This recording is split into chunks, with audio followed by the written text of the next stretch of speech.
Shalom keluarga damai dan Sobat Samas. Dalam rangka peringatan kemerdekaan Indonesia, selama sepekan ini kita telah membahas penyertaan Allah atas Indonesia. Hari ini kita akan bersama memperhatikan peran dan kontribusi kita sebagai gereja bagi masyarakat di mana kita berada. Mari kita memohon pimpinan Roh Kudus dalam doa. Allah yang telah memberkati bangsa kami dengan kemerdekaan, kami bersyukur atas 80 tahun penyertaan-Mu yang telah memimpin perjalanan kami sebagai bangsa yang merdeka. Terangi kami dengan firman-Mu agar kami menyadari peran kami di tengah-tengah masyarakat. Dalam nama Yesus kami berdoa. Amin. Keluarga damai dan Sobat Samas, firman Tuhan hari ini diambil dari Matius 5 ayat yang ke-13. Kamu adalah garam dunia.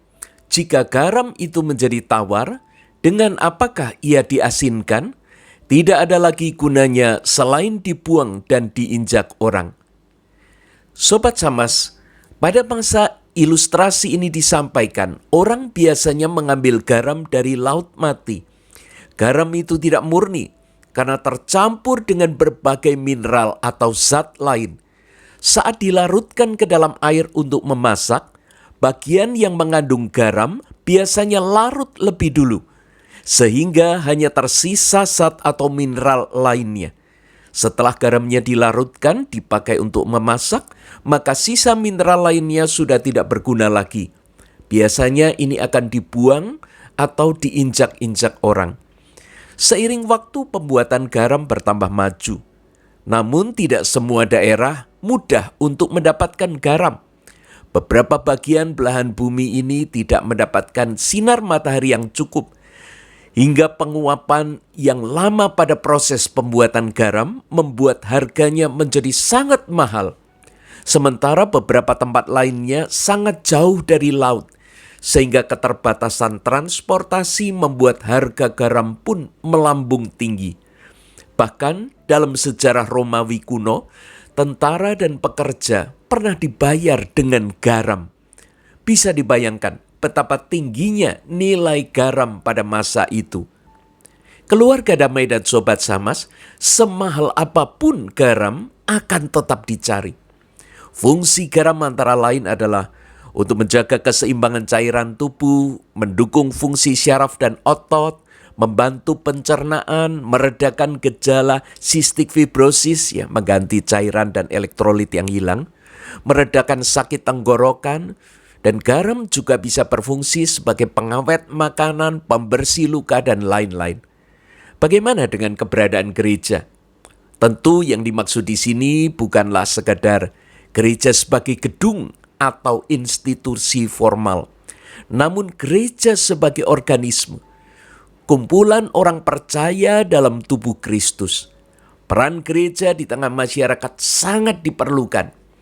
Gereja menjadi salah satu agen perubahan sosial yang tidak terpisah atau mengisolasi diri, melainkan berperan aktif bersama institusi lain dalam gerak langkah pembangunan serta perjuangan dalam menegakkan keadilan. Gereja dalam berperan dalam pembangunan solidaritas, melayani masyarakat serta menyuarakan keadilan dan kesejahteraan sangat dinantikan. Dalam peran sosialnya, gereja mendorong solidaritas antar anggota masyarakat dalam menekankan pentingnya kebersamaan, saling bantu, serta menghargai kemajemukan.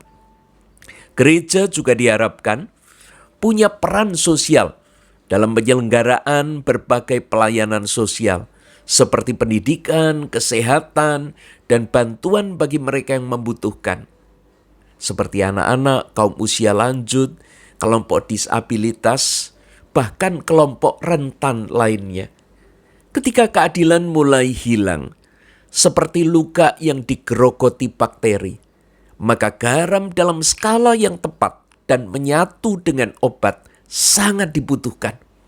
Gereja memiliki peran untuk menyuarakan keadilan, kebenaran, dan kesejahteraan bagi semua orang, serta melawan ketidakadilan dan penindasan. Tentu bukan dengan cara-cara anarkis atau konyol, yang akhirnya mental dan gagal. Gereja dapat mulai dari edukasi media, perjuangan bersama institusi lain untuk melakukan advokasi yang terstruktur, tentu dengan rencana yang matang. Dalam upaya pelestarian lingkungan hidup, gereja juga harus berperan aktif menjaga lingkungan, dimulai dari pengurangan sampah plastik, penghijauan, dan banyak hal lainnya untuk pelestarian lingkungan hidup ini. Dan GKI juga selama ini ikut aktif dalam penanaman di sekitar daerah aliran sungai. Dalam dunia pendidikan, gereja juga harus memberikan dukungan yang utuh dan tulus. Dukungan dana yang diberikan bukan untuk dinikmati sendiri. Persembahan bukan investasi agar balik modal.